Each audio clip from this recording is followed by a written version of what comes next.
Good morning, everyone. Welcome back to another episode of Success Without Borders. Today, we're going to be talking about just responsibility, not what just we believe in, but what we do with what we believe. Our guest today is Andrew Lewis, founder of Literacy Engineers and author. He's also an airline pilot, a father, an educator, and a veteran. And he's going to tell us a little bit about his story, why he decided to have his nonprofit, and what inspires him to be an author. And then he's also going to talk a little bit about his new book. How does that sound, Andrew? Sounds very wonderful. Thank you very much, America. It's okay. Jesus. Good morning. We're going to have fun today, so let's just bring some energy into this. Thank you so much for this wonderful opportunity to kind of share my passion of changing and saving lives through literacy, my background. I went to the Air Force Academy, graduated with a degree in astronautical engineering, propulsion dynamics, and then went on to pilot training, which I did very well. Got my first choice flying 141s out of Travis Air Force Base, which is Northern California, and probably served over 9 years in the military. And then subsequently got hired with Federal Express. So I'm a captain on a 767 out of Oakland, primarily flying out of Asia. Back in 2003, 2004, I had been working with several nonprofit organizations, primarily speaking to high school students how to achieve their dreams with academic excellence. And sadly, the kids that we're speaking to is almost too late. Most of those kids are already on a vector in their pathway that they weren't going to make a significant change at that particular time. So a good friend of mine who was a psychologist shared with me that if I wanted to make a change in a child's life, I would have to start earlier, which is like elementary. So he gave me this acronym called FAR. Elementary is the foundation, middle school is accountability, and high school is responsibility. So the next two tiers to be successful, you really have to have a strong foundation. So I took this ability where I was speaking and decided to go to my other passion, which is reading, and craft children's books that have the morals and values encoded into the book. So my very first book was called I Want to Fly, that talked about my pathway to become a pilot, talked about my input from my grandfather, how he was just my moral stand that gave me my guidance on what was to basically do what was right and what was wrong, and gave me that understanding. And that first book came out in 2007. And then as I got to do more presentation to kids and started listening to them, I started seeing other needs like oral hygiene, fitness and nutrition. And then next thing you know, I started getting asked to write books for organizations. Okay. So then things took off. You know, from one of my biggest clients, which was Casper, Wyoming. They used to order between 3,000 to 5,000 copies of my books each year. In 2009, they were mandated by the state to have a bullying policy in place for the state. Well, they came back with a 9-page legal document, and they asked me, hey, Andre, can you do us a favor? Can you write a children's book so we understand what this thing is? And so I looked at this, bullying policy. I rewrote it and took out the 5 major areas of it and put it into a children's book called No More Bullies. And then we rewrote that 9-page legal document to make it where it was only 2 pages that the parents as well as the children could comprehend it. And that helped reduce bullying, along with other initiatives, like 32% in the city of Casper, Wyoming. And from that point on, I just started doing organizations that have some type of community outreach, that have some positive impact on society. I wanted to help them be able to share their stories and to be able to relate to our community by giving them a tool, which is a children's book, that allow them to present this to children. So currently, we've done 27 books. 7 of the books are in the National Archives at the White House. We've been very fortunate to receive a personal letter from a former First Lady talking about our works and so forth in this matter. So in a nutshell, that's who I am. Okay, nice. Well, you mentioned, right, you served in the military, you fly aircraft, you operate inside high-stakes systems, yet why children? What? Yeah. I tell you, I'm very blessed. to be where I am today. If it wasn't for some people that came into my life earlier on, I wouldn't be here today. So one of the stories I share with many is my relationship with my sixth grade teacher. I was living in Milwaukee, Wisconsin at the time, and I was going to a gifted and talented school, and I was getting in trouble. Actually, I was getting into fights, and I had a little chip on my shoulder, whatever. And I got into a fight one day with one of my best friends on the basketball court. My teacher, Mr. Finney, hey, go up to my room. I need to talk to you. So he brings me in, and he has this portfolio, and he has me read it. And it's all about his basketball exploits. He's All-American, ends up going to college. Freshman year, he thinks he's going to the pros. His second year, he blows out his knee. And I'm like, all the clippings stop. I said, what happened? He goes, at that point in time in my life, I realized I need to do something different. And therefore, he says, I realized I want to become a teacher to teach little boys like you. You can do something other than play with a ball. And that stuck with me. He said I should become an engineer and go to MIT because I had a high affinity for math. And so he set me on the path. I didn't know what an engineer was. I didn't know why he wanted me to go to a MIT. I'm like, what's that? But, because of him and him giving me this opportunity to read his portfolio, i.e. a book about him, it just stuck with me as that seed of how it changed my life. And so as I go through life, I went on to the Air Force Academy, I fulfilled my dreams and everything else, to bring this full circle. A couple of years ago, I got a chance to talk to Mr. Finley, and actually I flew back out to Milwaukee, Wisconsin, where I was a commencement speaker at the school that I went to for the name thereof, and he was there. And I got a personal opportunity to tell him thank you for all that he had done for me, that I was doing the work that he did now. So why children?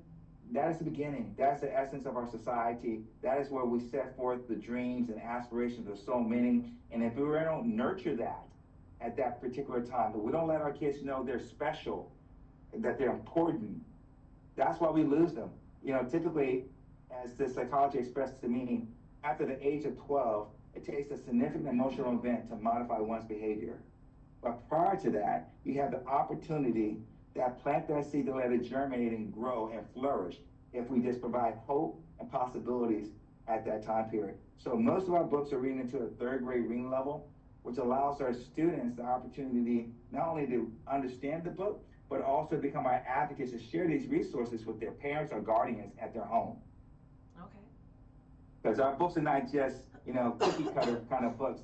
They're meant to be holistic with the family. So as I tell many people that talk about literature, I say our books are worthless. It depends on how it's given to a child that makes it special.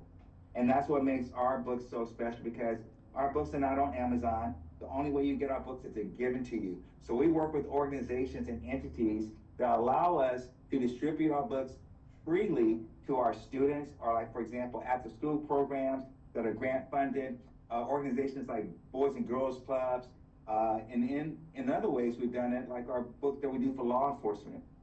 We just finished a book for Las Vegas in which the police chief, the mayor is involved, and they're gonna go out next year and read it to their third graders in the city, talk about safety tips, and to improve that relationship between law enforcement and the community.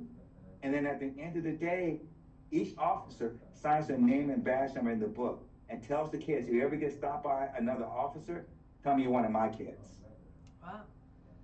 Was there a moment while when you started all of this, right? Because it was just a project. When did it actually become, and I'm gonna assume, I don't like to assume, but I'm going to assume that at some point it there was like something that clicked that said, okay, this is no longer a project, this is now like a moral responsibility. It started in the very beginning, to be truthful. The catalyst to this whole project happened when I was speaking at a school of middle schoolers in Memphis, Tennessee. And I was doing my spiel about education, why it's really important. And there was a fair going on outside behind us. And as I'm speaking, none of these kids were paying attention to me. They were all looking outside, talking. And I stopped in that moment. I said, hey guys, would you rather listen to me, who's trying to help you with your life and your dreams, or would you rather be outside the fair? resoundingly they said, we'd rather be outside at the fair instead of listening to you. And that was my aha moment. And I'm like, I got to do something different. There's, like I said before, there's so many people that helped me get to where I am today. It took a village. And I just think it's incumbent upon us who have the opportunity to give back. And this is the way that I choose to do so, is to give back by creating books that provides resources to our families that are not addressed in schools for the most part. For example, this year we produced 4 new books. One was called Let's Talk Money, which is financial literacy. We have a book about fentanyl, talking about helping you understand opioids, to share with families how people get addicted and how it is just one pill can kill. You know, how serious this matter is. We did a book for all women called Supporting Your Future, which I think you may have received one of those. Yes. And that book is just so impactful because I'm a father of 3 daughters, and I'm blessed that my daughters had someone in the home that understood the importance of education. And furthermore, we had the opportunity to provide resources to them.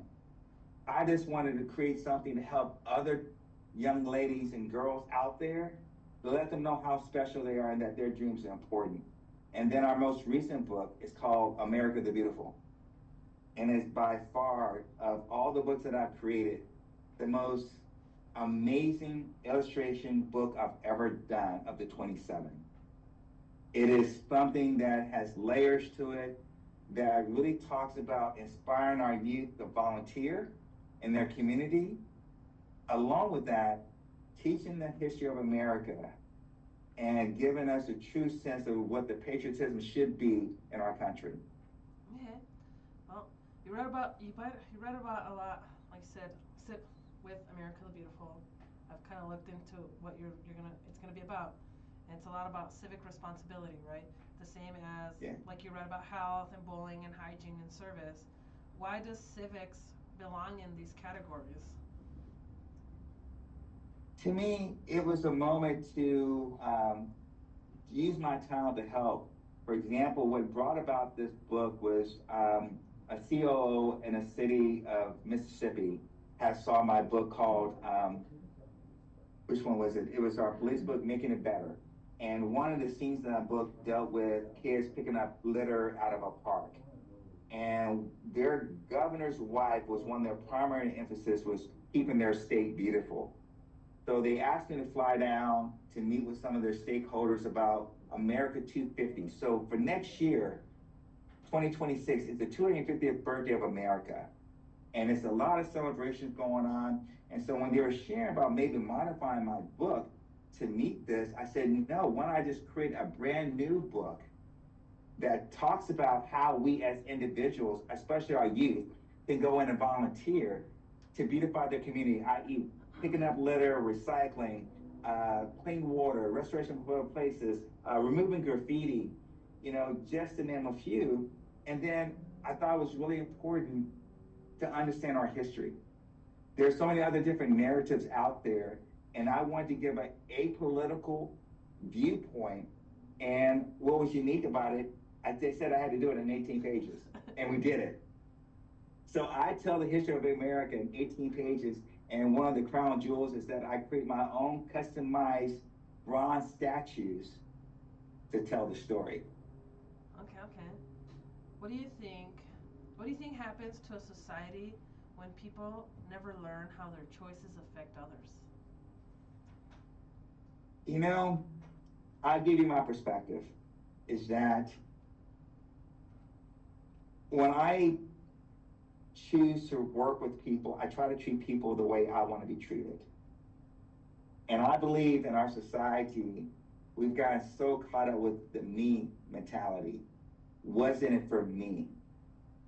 My books and my whole ethos of what I'm trying to convey is that we serve a bigger purpose.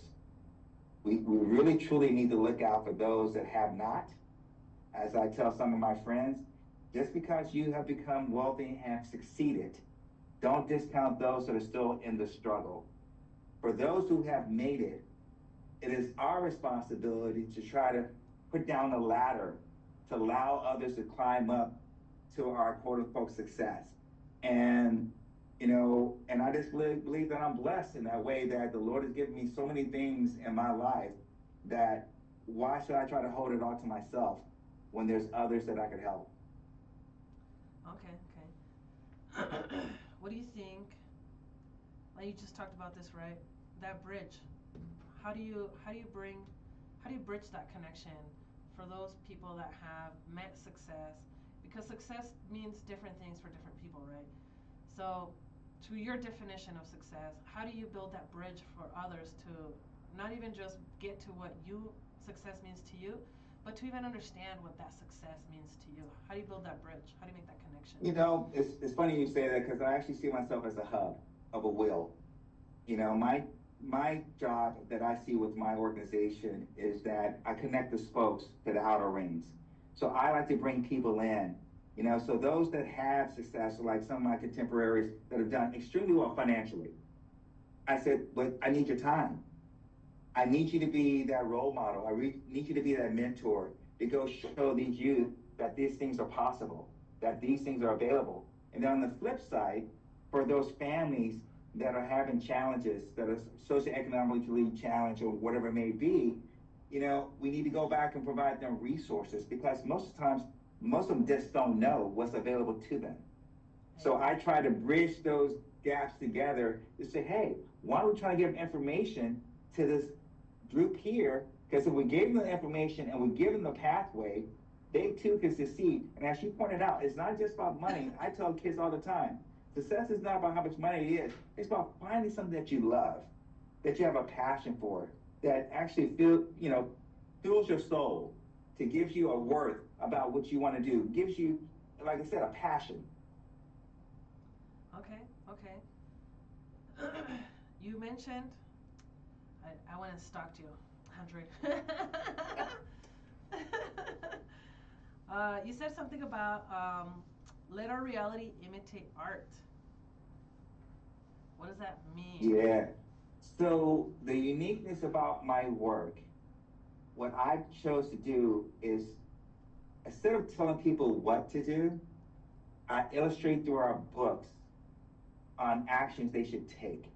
So within our books, we allow our reader to see the morals and values and the procedures or the process by the characters in the book. So when they see themselves, they can see this, maturation of this idea coming to fruition by watching the characters in the book live out those dreams. And so we also do in several of our books either use a dream sequence to allow us to expand our reality, or also we take a pathway where we show a child who actually grows up and throughout our book. So you can see the different stages of what's expected to come: elementary, middle school, high school, and then becoming a young adult. So our art imitates life in that way that we get to show the pathway for our kids. And then a lot of our books have resources that are in the very back of the book that allows our parents to give them some guidance as well. Okay.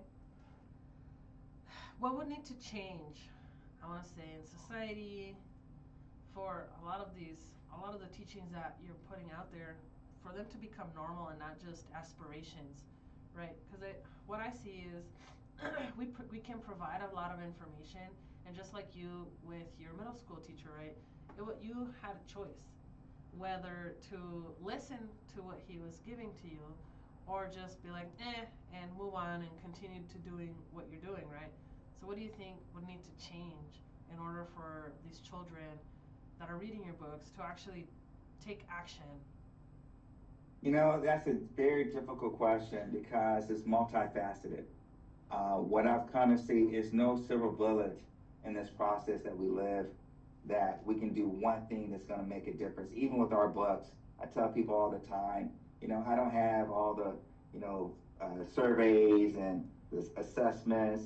I'm not scholastic or penguin, no knock, but that's not me. But what I do know that individuals can make a difference. That one person that can show someone a child love, that one teacher that shows that they believe in somebody, that one uncle, that one friend who really steps into a child's life and engages them in reality and being authentic. They say, I care about you. I think that's the essence of our beginning. We just need to have more people being true to themselves and true to our kids, and then providing them the resources to allow them to go on and make those things happen. I get on my horse about some of the things that we put out there from entertainment, athletics.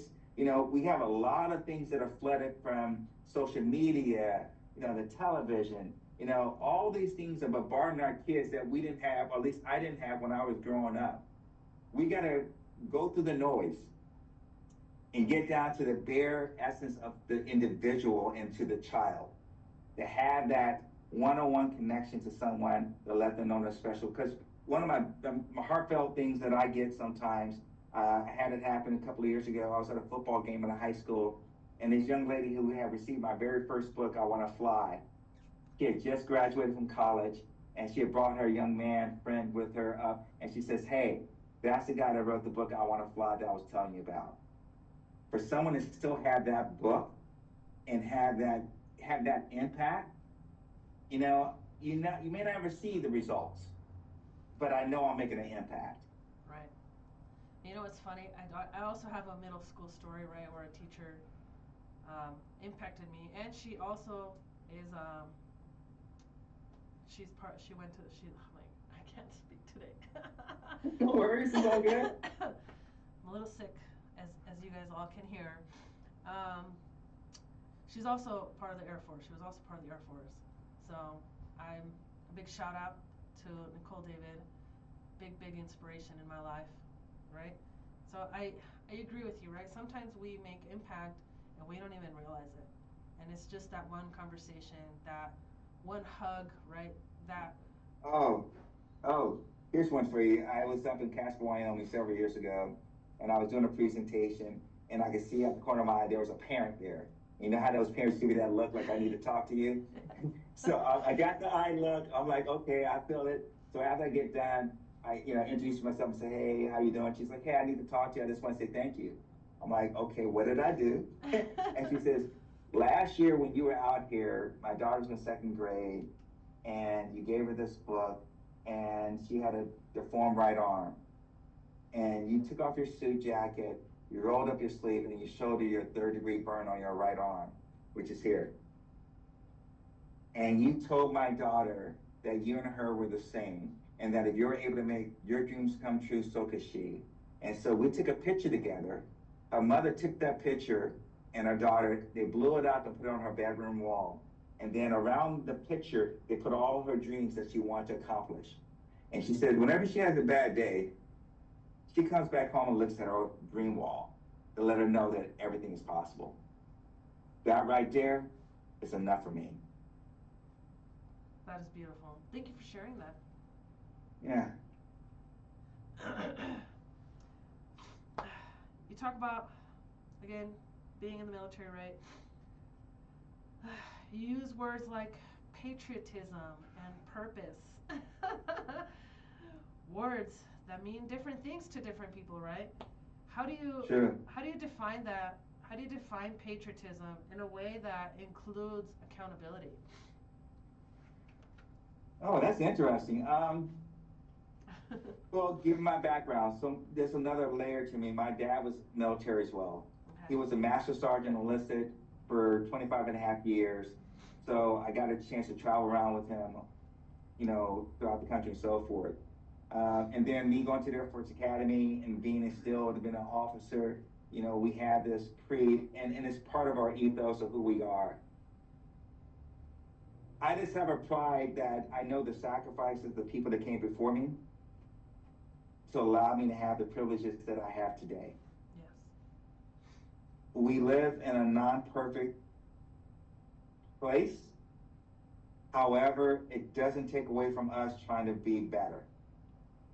And all things that I do for that purpose is to hopefully encourage those to have respect for one another, respect for your community, because we're only strong as our community wants it to be. If we look out for one another, we'll all be better off. And that's how I grew up in Mississippi. There wasn't, when I grew up, we had a strong relationship with all of our neighbors, i.e., if I did something wrong, My mom expected the neighbor to tap me on my behind a little bit, and it would have been all right. But over the years, we've lost that. Yes. You know, we've lost that ability to trust, that innocence that we had in some capacity back then. You know, so I know I can't get there immediately, but I think that with the work that I'm doing, I can show that there's a better future if we all work together and treat one another with kindness, empathy, sympathy. Try to look at it perspectives from other people from their vantage point. And that's what tends to not happen in our society. We always are looking down or this through our own glasses of what we expect to see from our vantage point. Very few times do we think, really, what's going on with that particular person? Let's delve a little deeper, i.e., they're homeless. Why? Food inequity. What I didn't know was killed me and hurt my heart, as well as like how many children don't have a stable home, living in cars, living in hotels, you know, sleeping on someone's floor. You just never know what other families are going through, and we take a lot of things for granted. So that patriotism, I think it all the way down to that level. It's not about roo-rah, just wave the flag. No, it's a people. The flag is meaningless without the people behind it. We have to care for each of our neighbors, care for one another, and if we all did our 10% better, or 5% better, how much better our society would be. Even 1%, I think, would make a difference. Just a little bit. Yep. Is it possible to love a country and still expect it to do better? You got to. I mean, that's love is a fight. I mean, for those that are married, you know, married people out there, you know what I'm talking about. As it was a song, love is a battlefield, you know? And I think the harder you love, the harder you fight. And that's why I'm so determined to do what I do, no matter how many obstacles come in my way, or, you know, I don't care if people want to even buy the book, it's fine. I don't force it.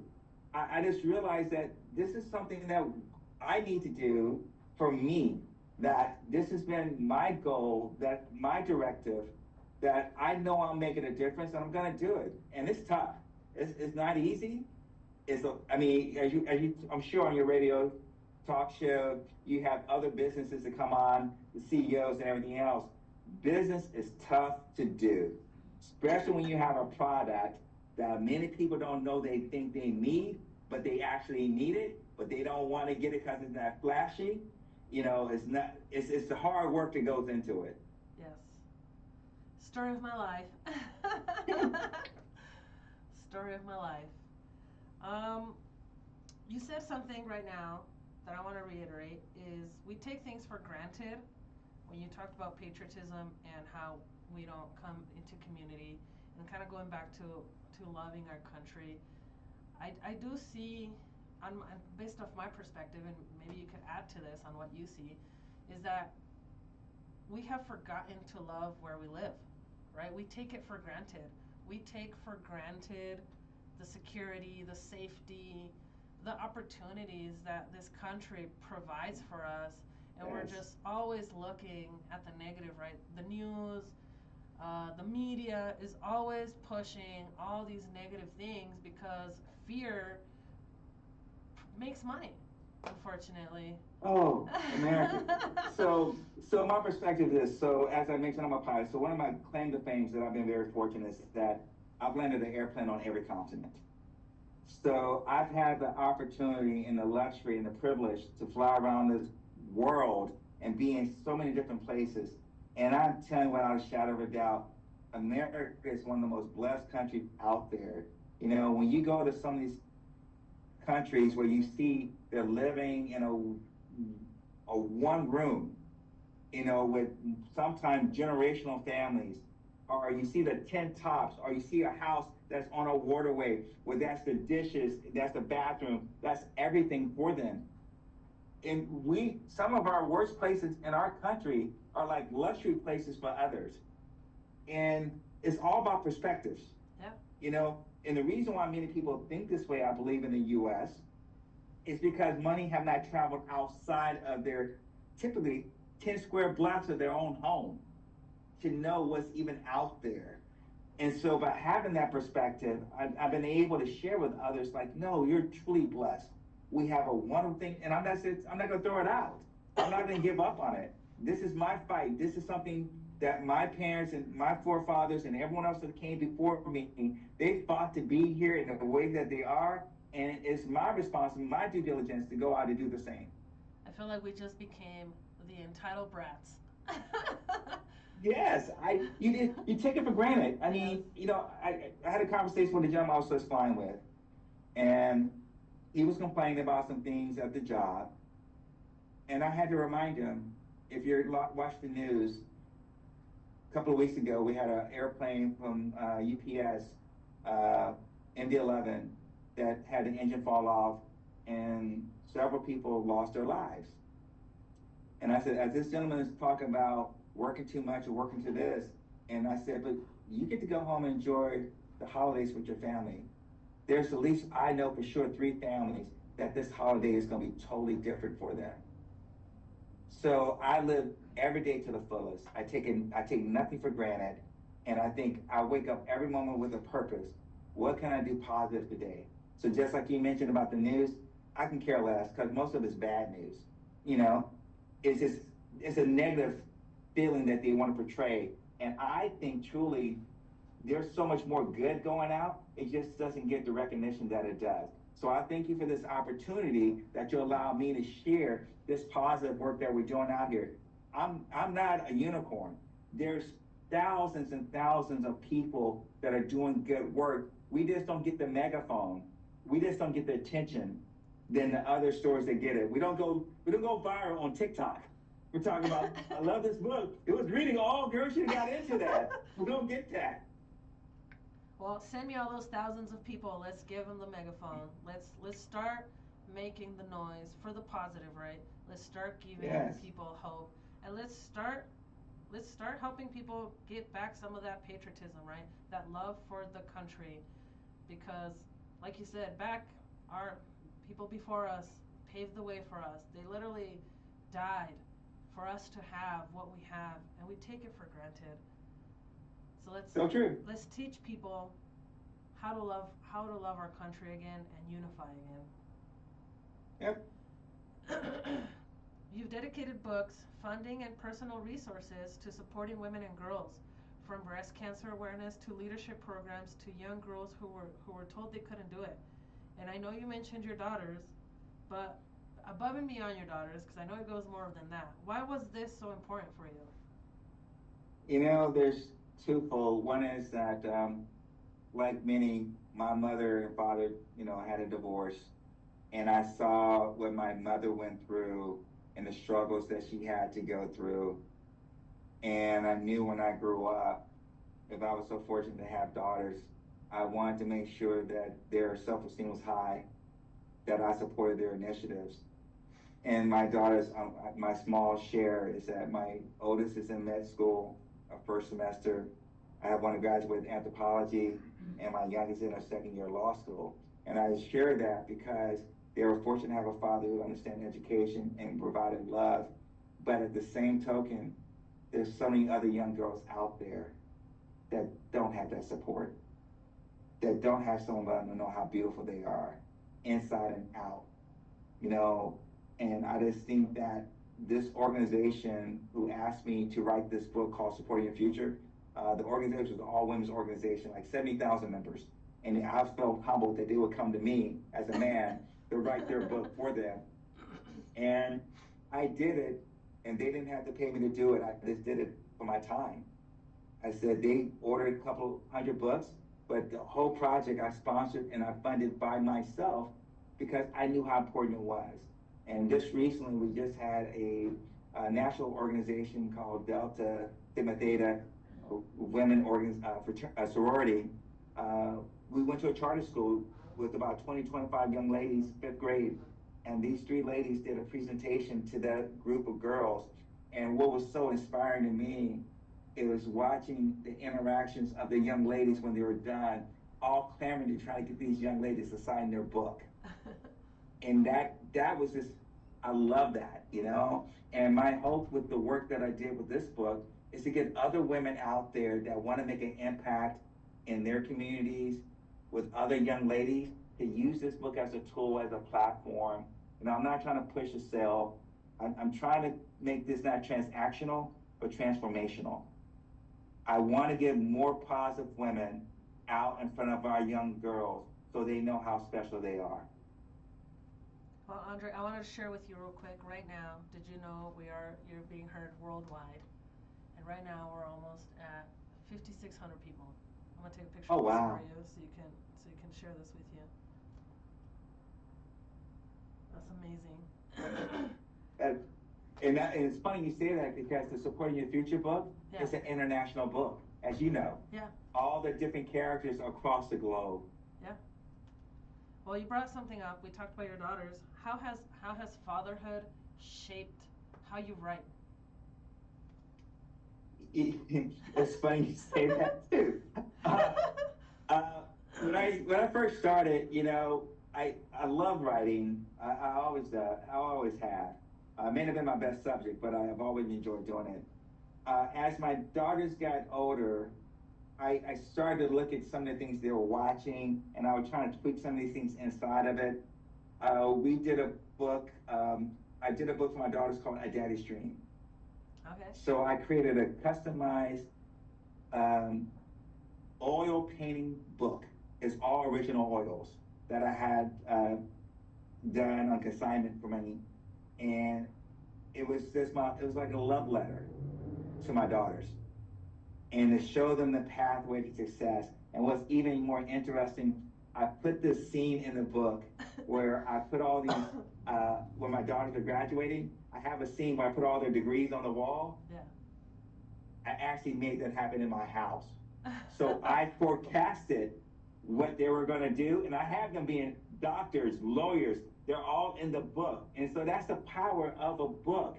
And these relationships I'm going to share with your audience. My daughters saw this.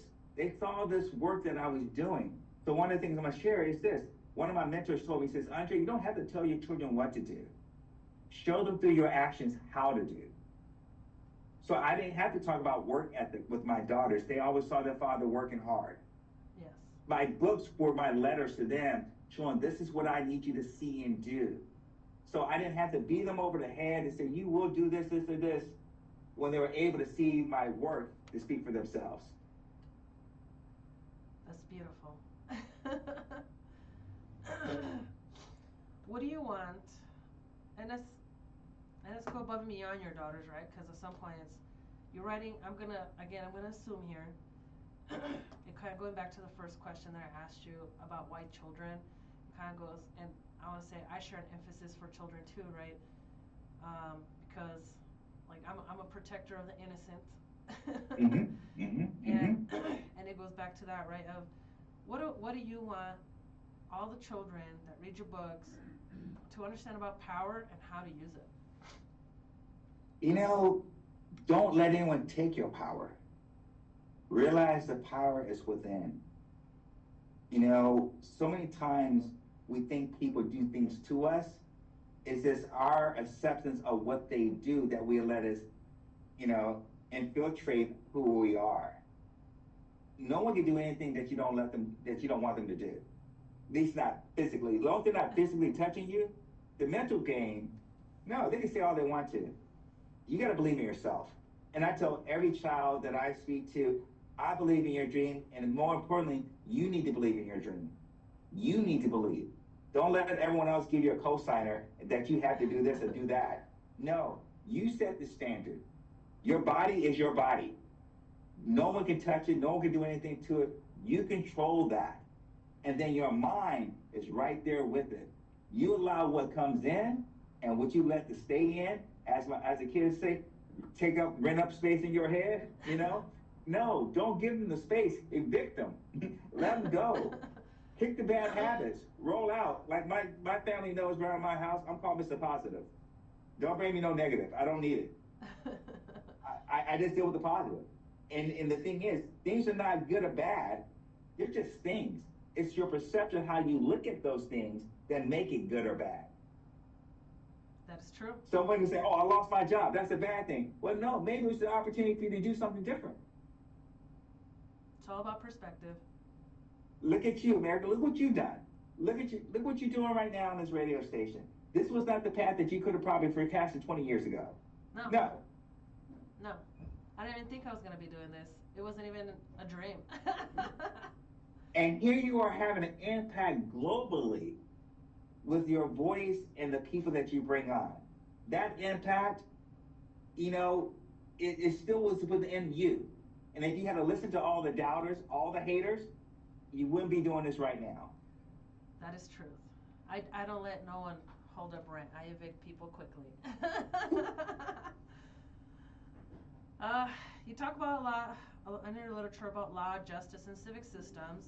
Why is it important for young children, even people, to understand how the system works and not just how they feel about them? You know, when I was asked to do the book for law enforcement, it happened when I was in Casper, Wyoming. The chief that saw how positive the relationship was with the No More Bullies book, he says, hey, Andre, could you write a book for my police officers to go into school with a positive message? And I go, yeah, I could do that, because we did a book called Making It Better in Natrona County.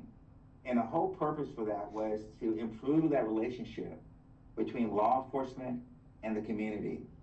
And I had done a lot of research, and I saw this thing building. No one wanted to hear me. I felt like I was a Pied Piper saying, hey, there's a problem. So with that, as they do presentations now, it is amazing seeing these kids look at these officers who come in there to speak to them. And I had to reinforce to the officers, the things you need to let them know is that your father or mother, you have kids. These kids are just like your kids. We want to keep them safe. You need to make sure they understand that. And I said, we know them negative and bad apples, whatever you want to call it, out there. But just like in everything else, the majority is good. We have to reinforce that positive and then hold everyone accountable in that regard. And then on the flip side, as a community, I have to educate them too about engagement. How to engage someone when you do have discourse or when there is a problem. There's a process that I can share with you that we do in our book that talks about how do you explain to somebody what is going on. Because at the end of the day, we want everyone to go home safely. And that's that part of law enforcement that I think we're missing right now. It is becoming the wild, wild west in some capacity, not to go too far down that rabbit hole. But the point is, there's still a lot of positive individuals out there in law enforcement. And then we have to be able to work with our communities on proper ways to engage when things are not going well to mitigate those issues that we see. Sorry. What do you think happens when people are emotionally invested in things like this, but they are not civically informed? That's the hard part. Emotions can get you in trouble. I mean, emotions, I love it in some capacity, but it has to be tempered. It has to be structured. For example, when we think about our bullying book, one of the things we talk to the parents about when their kid comes home and says they've been bullied or whatever it may be, normally what typically happens, the parent goes off, they head up to the school, I need to talk to the principal, and next thing you know, it's this veracity of, words being slang, language, colorful, whatever it may be. The first thing we tell our parents to do in our book, write down the facts of what happened. Because if you write it down, it takes the emotion out. And that's the same that I share with the people that I talk from law enforcement. Get the facts, deal with facts versus emotions. Because emotions are perceptions. I can't really know what you're really thinking, especially if you're yelling at me. And then what it does for the officer side, that raises their guard up, and then everyone starts getting amped up. But if you come back down and say, hey, heard this statute, and hand it to them, what is this that I am doing improper? Educate me on what I need to do to facilitate this situation to have a positive ending. How do I proceed with this next step? What would you like me to do and to facilitate this? So you try to help de-escalate things, and like I said, by keeping your tone, bringing out the emotion, sticking with the facts, I think we'd be better off. Not that it's going to solve everything, but it's a better platform, a better foundation to start with. That is true. That is true. Well, for everyone just joining us here at Success Without Borders, Andrea Lewis with, my God, literacy. What? Literary engineers. Literacy It's okay. Engineers. Very bad. Very bad today.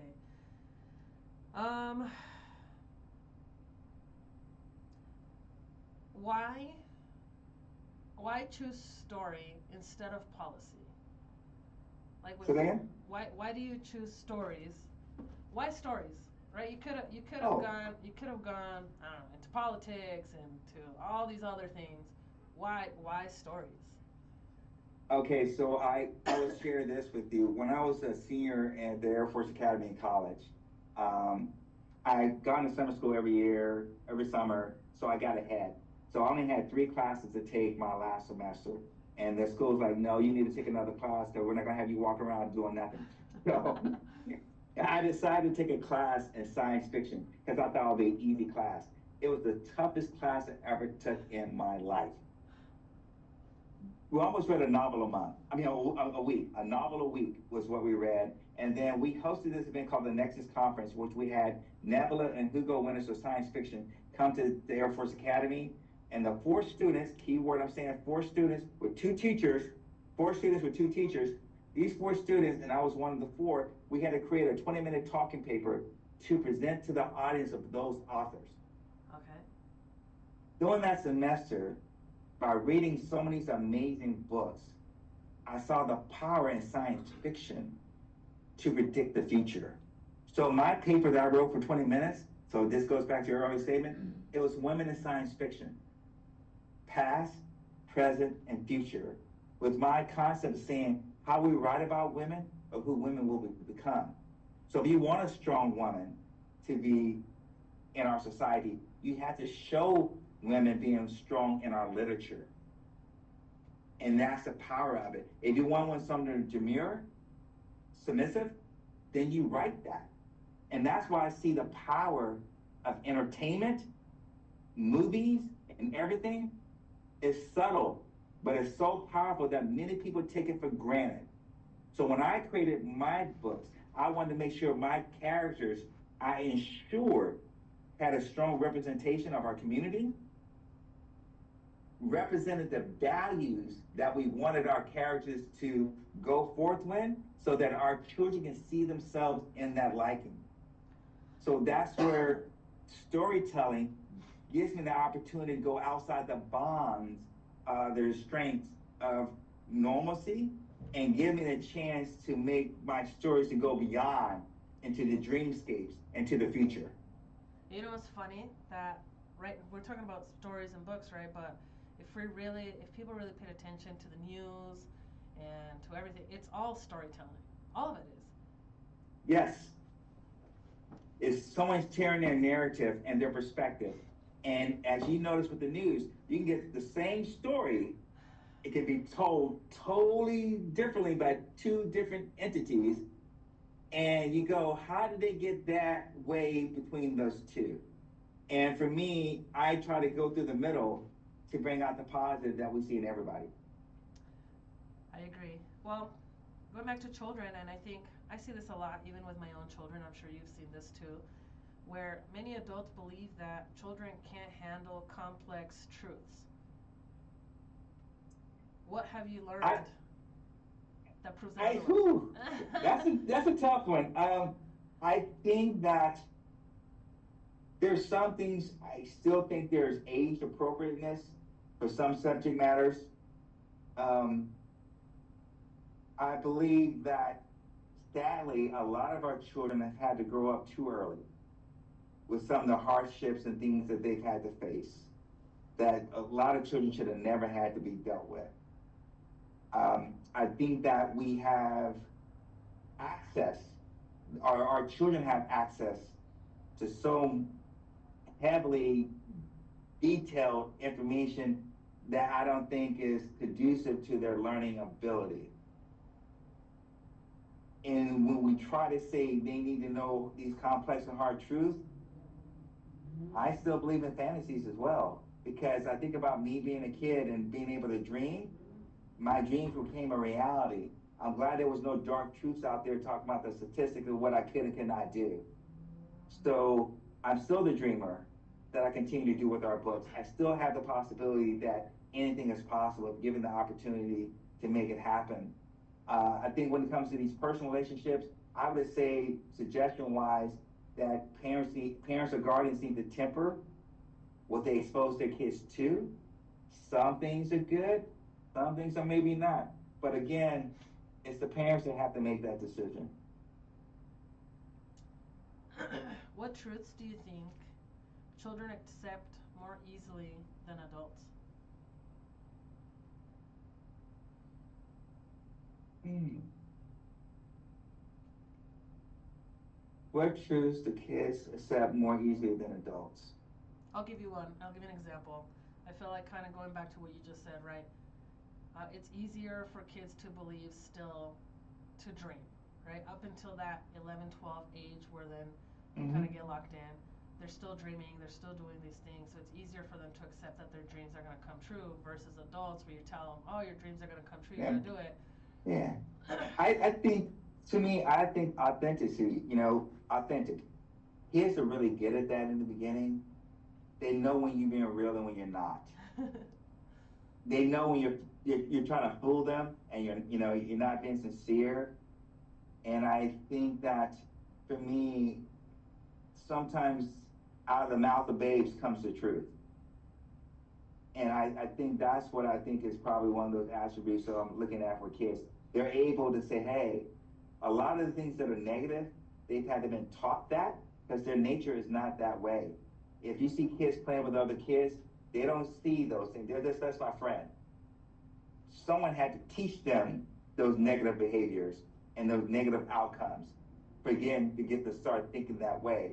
So to me, I like the being that naive, that pureness, you know, I have a wanting for those days for a lot of the youth that our kids didn't have that. For example, when I was growing up, my mom didn't care where I was.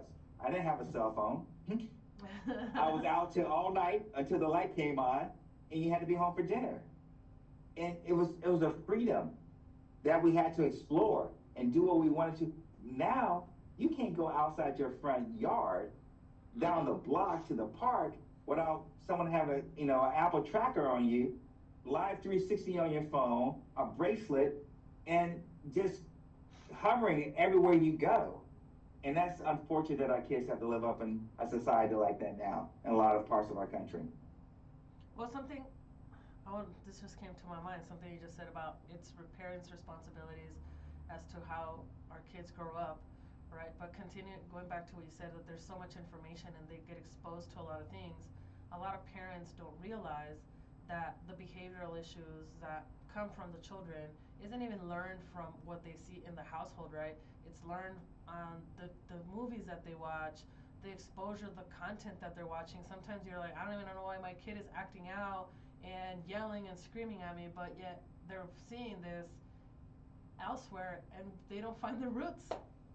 Well, and I think that's an accurate statement. I think many times these behaviors, especially like I said, social media has made a strong part.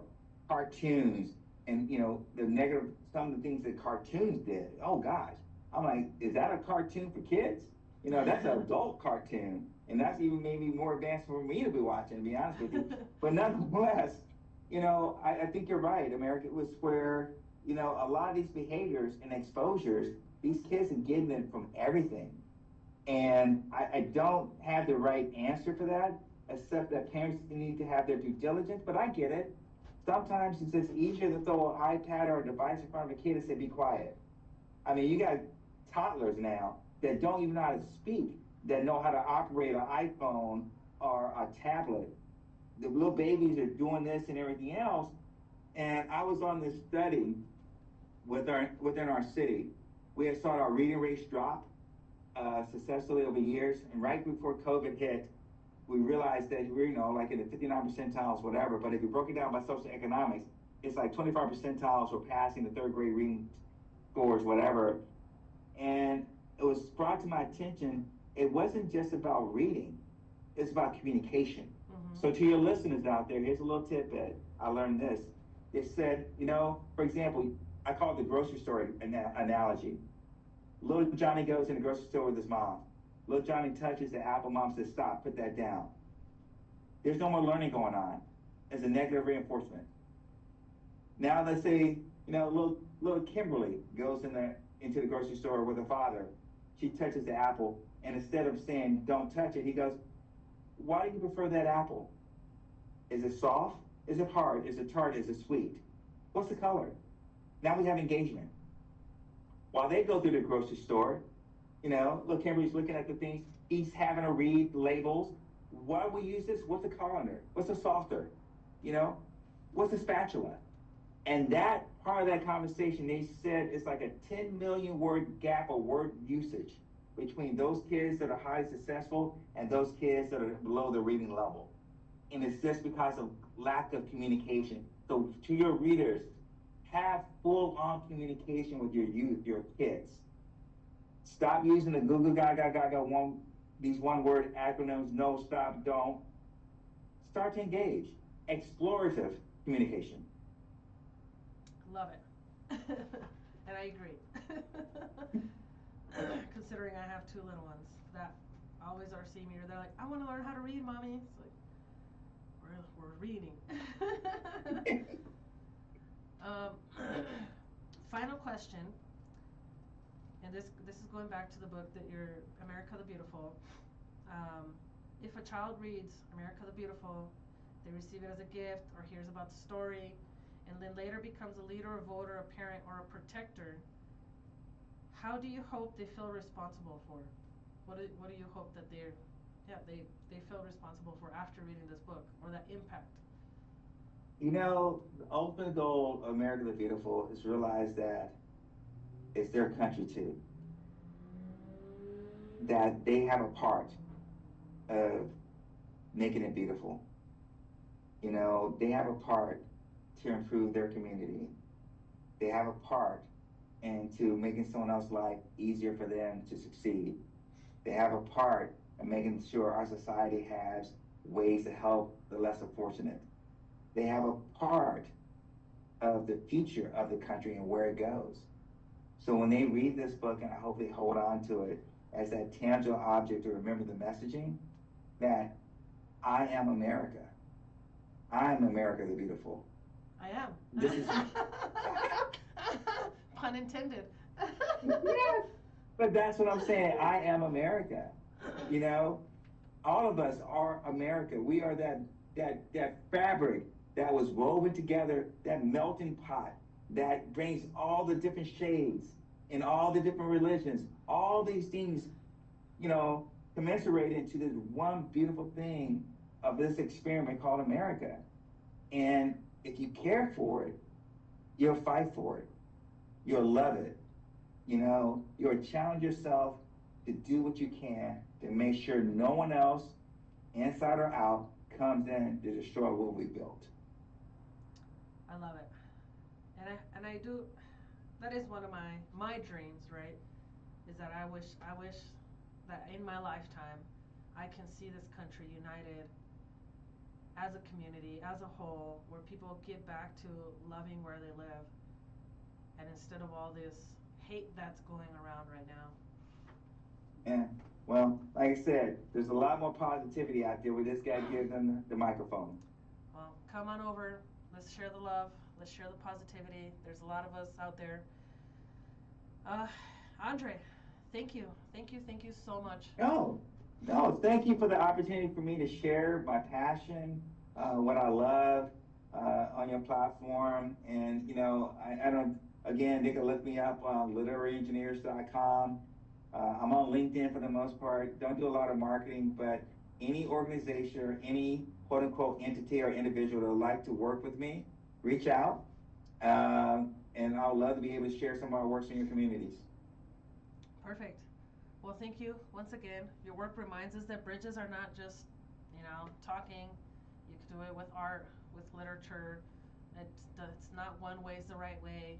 There's many ways to build bridges and bring communities together and give out good information and hope. So thank you again. Thank you again for joining me today. It's such a pleasure. I've met Andre a couple years ago, and I was honored that he said yes, that he wanted to come onto my show. Hey, I'm always willing to help where I can. And again, I salute you on your pursuits and all your endeavors. I think this is a wonderful platform. I think you have a wonderful message. Continue to do what you do. Glad I was able to support. Thank you, sir, and thank you for your service. My pleasure. And I know we will be chatting again. So thanks again. Thank you everyone for tuning in today with Success Without Borders. Andre Lewis with Literacy Engineers. And again, once again, tell them where to reach you at, Andre. Again, it's literaryengineers.com. And you can reach out to me on LinkedIn, Andre Lewis, literaryengineers.com. And just reach out, and I look forward to helping anyone that I can. Perfect. Thank you so much, everyone. And you guys have a great rest of your Tuesday afternoon.